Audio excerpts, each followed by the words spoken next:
Inside the stories that affect you. This is Inside KELOLAND.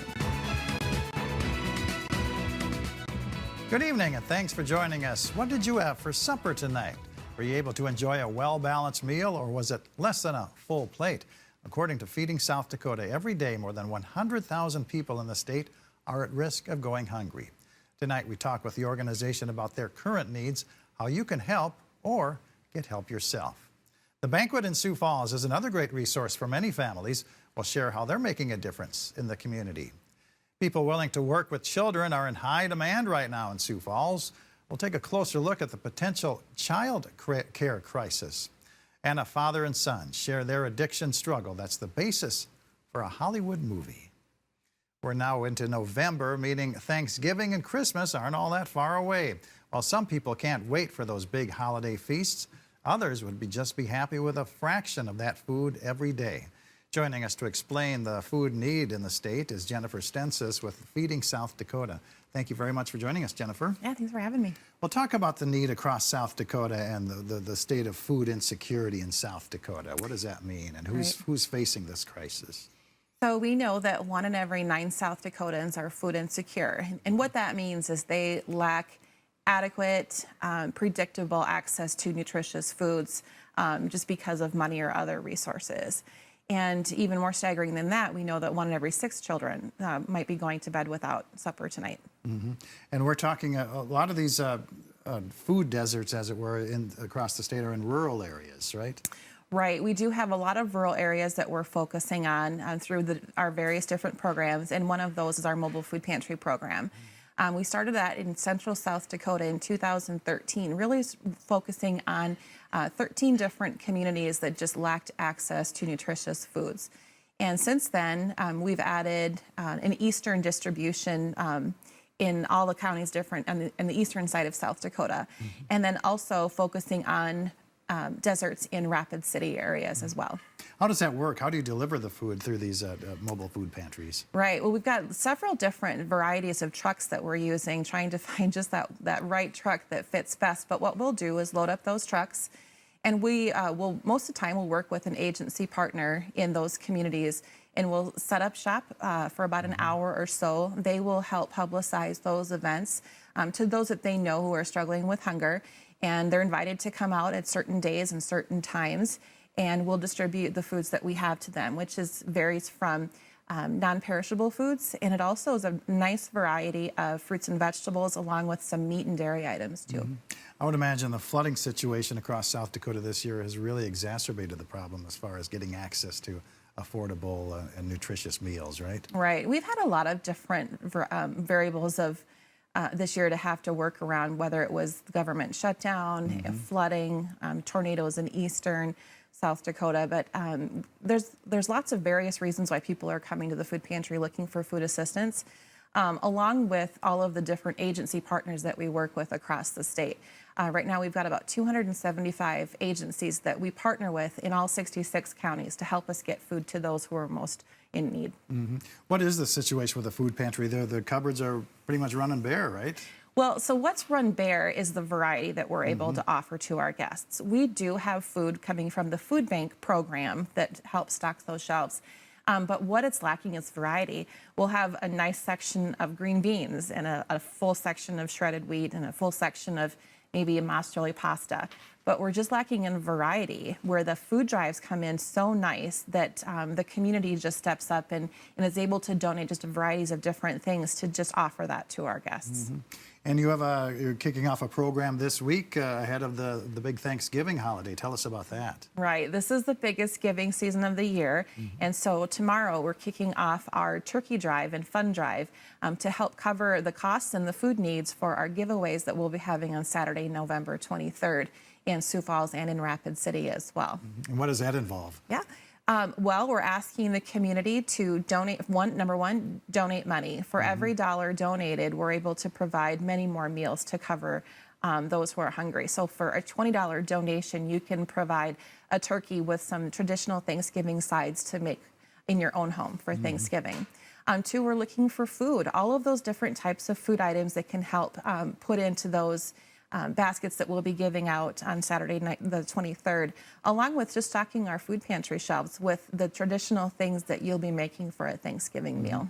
And you're also going to be looking for volunteers to pack those meals. Tell us about that. Well, with food drives come the need for volunteers. We need volunteers to come in and sort through those foods, looking for things like damaged product or expired goods. Maybe it's a good time to clean out your cupboards. So we'll have volunteers on hand to go through the foods and make sure that they're still in their best use.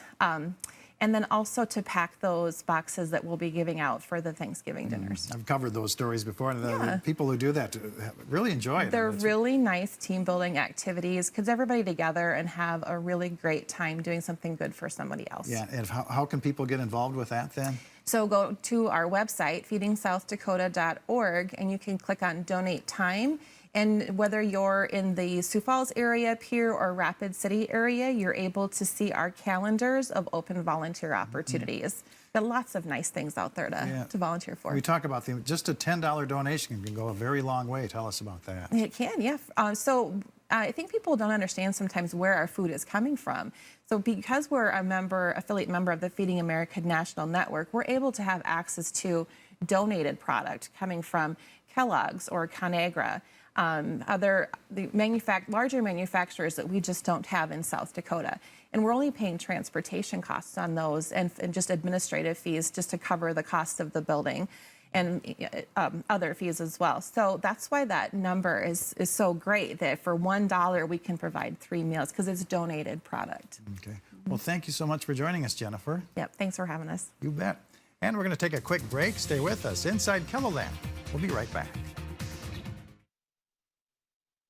Welcome back to Inside KELOLAND. The Banquet in Sioux Falls serves up countless hot meals a year for families in need, but they provide much more than food. Joining us tonight to share the ways the Banquet helps its guests is Executive Director Tamara Yerke-Leesinger. Thanks for joining us, Tamara. Thanks for having me. Well, talk about what kind of impact the Banquet has on the community of Sioux Falls. How many meals do you serve and guests do you serve every year? Well, in 2018, we served just under 200,000 meals. So we are making a huge impact in our community. Hundreds of people every day are benefiting from the services that are being provided at the Banquet. And that's just not just at your downtown location. That includes the facility at the fairgrounds as well. Right. Currently, we're serving 2 nights a week at the Nordstrom Johnson building at the fairgrounds. And soon we'll be expanding that even more. Yeah. We're in the process of building a permanent home for that location. And in early 2020, we will go from serving 2 meals a week to 5 meals a week at our West location. Yeah, the honor of you gave us a tour of that facility last month, and the progress really is going along well, and the size and scope of it is really going to be impressive. And where you'll actually be able to prepare meals at that facility, right? Which is something you can't do at the fairgrounds. Right. We'll no longer have to transport or cater a meal out to the West location. We'll have a commercial kitchen, and we're right on track with construction. We're getting our asphalt in just a couple of days, so we're really excited about that. Early 2020, we are hoping to be up and running and ready to go out there. Wow. Talk about another program you have coming up, the Shower Our Guests with Care program. What all does that involve? Right. Every year for Christmas, the Banquet gives a gift, if you will, to our guests. And this year is Shower Our Guests with Care, which is a hygiene. Everybody will get a hygiene packet this year for Christmas. We partner with Lewis on this project. They help us package all these hygiene kits up. They sell them in their stores, and then so people can go to Lewis, buy this hygiene kit for $9.99. They can leave it at Lewis, and Lewis will deliver that back to the Banquet.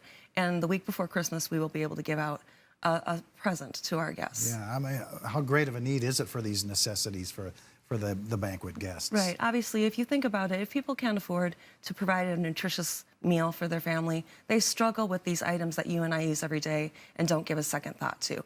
So when they can get shampoo, conditioner, lotion, toothpaste, just those really simple things, they are so excited and so grateful. It means a lot to our guests. Yeah, and then we also have the Festival of Men's Voices, which is a fundraiser for the Banquet too. Tell us about that. Yes, on November 17th, we will have our annual Festival of Men's Voices concert.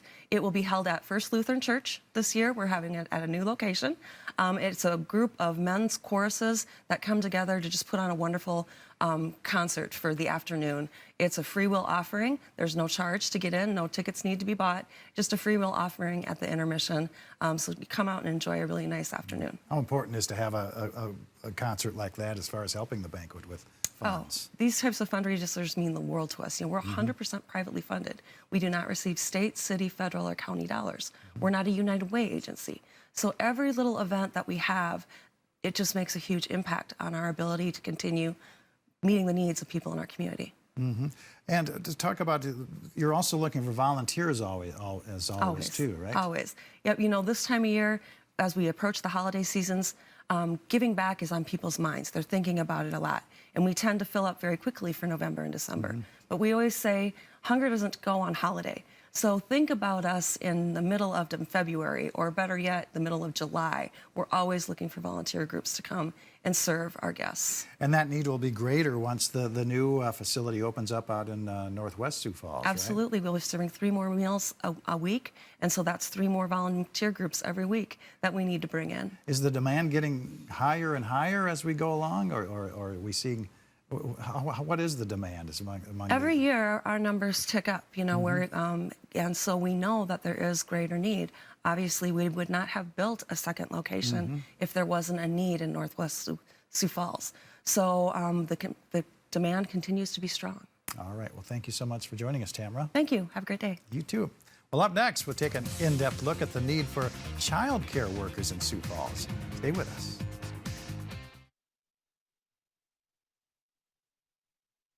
A child care crisis is brewing in Sioux Falls as local providers are getting desperate for employees. From Kids Inc. to the Boys and Girls Clubs of the Sioux Empire and more.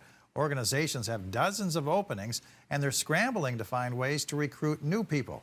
Tonight, Matt Holson shows you what they're doing to attract new employees and what could happen if the situation doesn't get better. The game of chess is all about strategy. Lauren Kennett and Wyatt Cooper are enjoying a friendly match thanks to Kids Inc. at Rosa Parks. The same after-school care program is available at all 22 traditional elementary schools in Sioux Falls and serves 1,500 kids. My favorite thing to do is library and gym and art. We do art activities, and sometimes we just relax in there if it's been like a hard day. There's always a time to give like homework and for you to read and finish up work from school. This care right now is a luxury for some parents and not available for others. Check. That's because child care organizations like Kids Inc. are trying to avoid being backed into a corner, and it's all related to a workforce shortage. Lauren's dad, Brad, a teacher at Washington High, hates to think about what would happen if his daughter couldn't attend. It's a service he and his family count on. Absolutely love what goes on there. I guess my biggest thing, where it just sums it up, is my daughters would get mad if we pick them up early. If you want to exchange one, you got to put one down so you can only have 4 in your hand. The problem? It's getting harder and harder to recruit and retain help. Any time throughout the year, we have anywhere from 15 to 18 staff openings, and that usually will last year-round. Kids Inc. program manager Jody Miller says the result of that issue will be cutbacks. RF Pettigrew, Discovery, where we've gone all the way up to 120 students with 8 staff there. We may have to cut that back next year, and we still have 50 kids on a waiting list. So that will be very detrimental to parents because then there's not a lot of options on the west side of town. Oh, look at him. Yeah, that's a puppy. What's puppy say? This is a Southside childcare center operated by the Boys and Girls Clubs of the Sioux Empire. If you'd like to bring your child here, better get on the list because demand is so high, the wait is 2 years. If something does not change, there's going to be drastic things that will happen to our child care environment here in Sioux Falls. CEO Rebecca Wimmer says the Boys and Girls Clubs in Sioux Falls tend to 1,500 children from babies to teenagers. She has 200 staff and more than a dozen openings. So this year we had about 60 kids that went off to kindergarten, and we typically fill those within the next couple of months. We are not able to fill those right now because we don't have the capacity. For parents like Joe Kipley, it just adds to their worries. It's a big challenge right now to get your foot into the door to a daycare center. The father of two's advice? Start looking early. His daughter Grace goes here, and baby Rose will also be attending soon. He likes the technology a bigger center can offer. You realize how much you're relying on these people and that you want to be able to trust them and know that your kids are in good hands. He says consistency is key. Maintaining that has become a full-on crisis. A crisis would be accurate. I am part of a downtown collaborative group that is a group of child care providers that meet together and really try and tackle this workforce issue. They rolled their terrible eyes. Wimmer says organizations are needing to be more flexible and instead of competing with one another for talent, cooperate. She's talking with others about creating efficiencies from sharing transportation to people. We're talking about job share options. So if I have a part-time position open and MB has a part-time position open, can we combine those into a full-time position with benefits that would entice somebody to stay in that field as a career as opposed to leaving? Wimmer says people are leaving the industry completely because of pay. The biggest need is for specialists or helpers. Those employees often work part-time, make less than $13 an hour, and aren't eligible for benefits. If pay increases for those workers, those costs will be passed on to parents. Sometimes that's why we lose our workers. We can't give them that full time and the benefits with our lead helpers. They turn 26, they're off mom and dad's insurance, and then they have to go find their own, and we lose them. Kids Inc. is starting a campaign to recruit more workers. Miller is targeting high school and college students, stay-at-home moms looking to transition back to work, and retirees. But you have to want to work with kids. We're not really babysitters. It's a profession, and it's one that's growing and it's needed because the workforce depends on us having a place for their students to go after school. Peace of mind knowing that your child is at the same location that they went to school at, and just being in that same location is great. Many families these days have two working parents. Someone needs to be able to care for the kids if other local businesses want to have a workforce as well. It's going to be a crisis not just for our organizations, but for employers out there who will no longer be able to have employees because there's no childcare. And it's more than just childcare they're providing. Wimmer says it's community development. Those who choose to work in this field are making a big difference in kids' lives. Uh-oh. They're learning to be responsible adults. They're volunteering in the community. That's why you do this. That's why, you invest so much in these kids, is because you see the amazing results that you get. What we learn at Kids Inc. is how to cooperate with each other and be a better person inside, and by not bullying other people. Cooper hopes to take the knowledge he gains from school and Kids Inc. and one day explore the universe. I want to either be an astronaut or a paleontologist. It's because I've always wanted to visit space, and I've always wanted to find a new dinosaur. Providing more safe spaces like these for kids will be an important challenge to solve, and one that will require innovation. With Eye on KELOLAND, I'm Matt Holson. Now, Wimmer with the Boys and Girls Club says there's also talk of finding local subsidies. She's wondering if there are opportunities where the community can step up and help tackle the crisis. Stay with us inside KELOLAND. We'll be right back. The 2018 release of the movie Beautiful Boy was the compilation of a father and son memoirs of a family struggle with addiction. While the movie featured big-name Hollywood actors, the real father and son, David and Nick Sheff, were in Sioux Falls to speak at the Many Faces of Addiction conference. Tonight, Angela Kennekes sits down with the Sheffs to talk about their long and arduous journey dealing with Nick's crystal meth addiction, as well as the fame that has followed in telling of their story. My son is out there somewhere, and I don't know what he's doing. I don't know how to help him. In the movie Beautiful Boy, journalist David Sheff is played by Steve Carell. Sheff's pain, anguish, and confusion as a parent dealing with his son's addiction is something he has now been talking and writing about for more than a decade. Parents get blamed, they get shamed. Did you experience that? Yeah, I was, when Nick first became addicted, I was really, I kept it a secret because of the blame and the shame around addiction. And compared to any other disease, if my child had any other disease, there would be just this outpouring of love and affection and support. What can I do to help you? I don't feel like I have a disease. This isn't like cancer. This is my choice. I put myself here. Both David and Nick Sheff are on a mission to stop the stigma surrounding addiction so it can be properly treated. Families tend to make a lot of mistakes when it comes to how to cope with this out-of-control person. Yeah.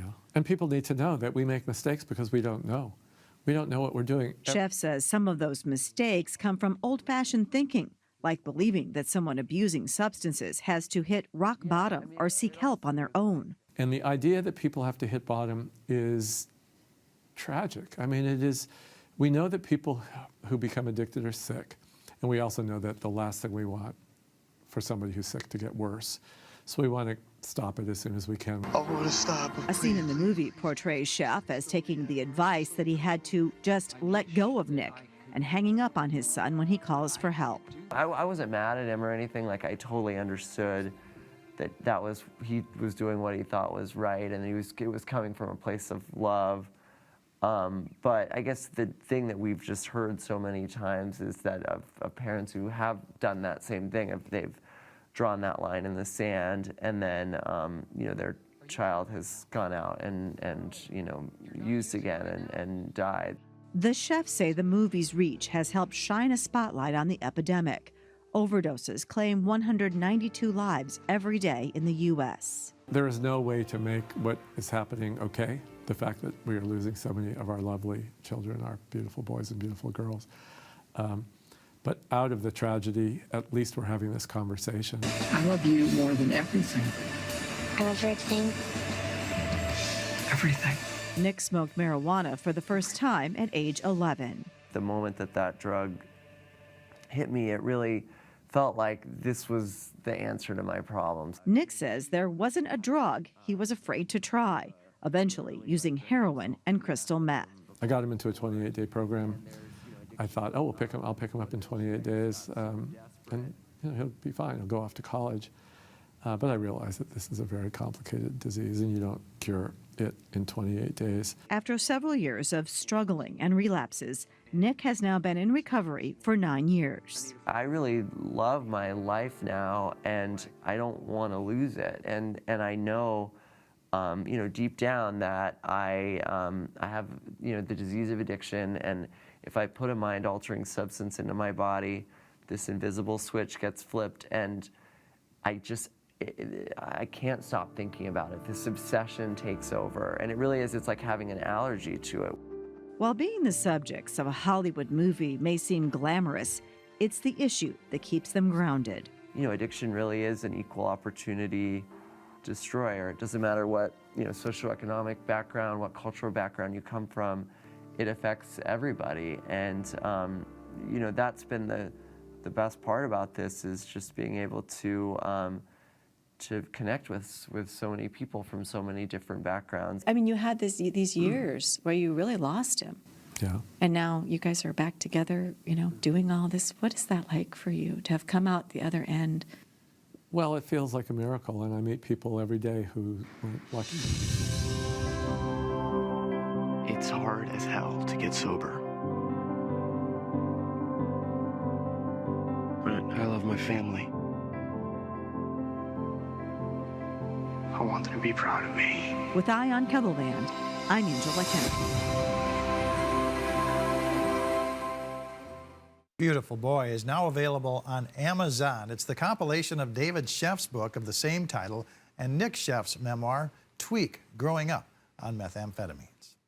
You can find out more about today's topics online at KELOLAND.com. Just click on the Inside KELOLAND section. Join us every Sunday following the 10 o'clock news right here on KELOLAND TV. That's all the time we have for today. Be sure to join us again next week for more on what's going on inside KELOLAND.